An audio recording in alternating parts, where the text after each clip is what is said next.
ఒక విప్లవాత్మకమైన మార్పును తీసుకొచ్చారు. ఏదైతే క్లస్టర్లు, యూనిట్లు, బూతులు, కుటుంబ సాధికార సారథుల ద్వారా మరొక 13,80,000 మందిని ఈ యొక్క నిర్మాణంలోకి తీసుకొచ్చి కార్యకర్త గ్రామాల వరకు దాటుకుని కుటుంబాల వరకు సారథిగా ఉండేలాగా తీసుకొచ్చి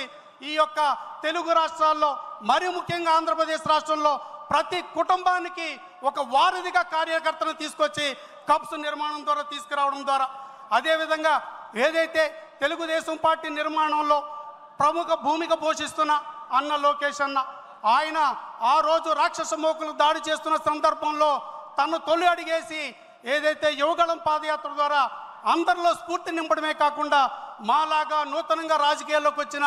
యువకులు తడబాటుతో చిన్న చిన్న తప్పుడు అడుగులేస్తున్న చేయి పట్టుకుని మాకు వారధిలాగా సారథిలాగా నడిపిస్తున్న లోకేష్ అన్నకి ఈ సందర్భంగా ధన్యవాదాలు తెలియజేసుకుంటూ ఏదైతే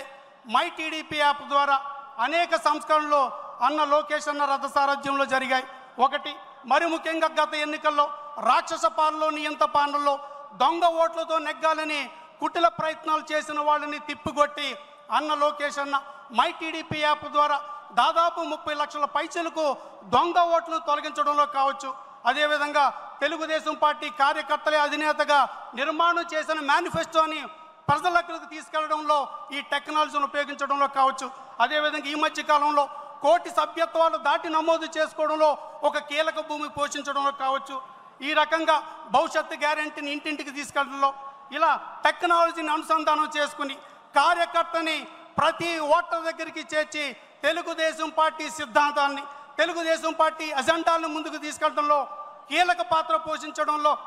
టెక్నాలజీని అనుసంధానం చేసినందుకు అన్న లోకేషన్కి ధన్యవాదాలు తెలియజేసుకుంటూ ఈ సభాముఖంగా ఇంతటి ఘనకార్యానికి అంకురార్పణ చేసి సిద్ధాంతానికి రూపకల్పన చేసిన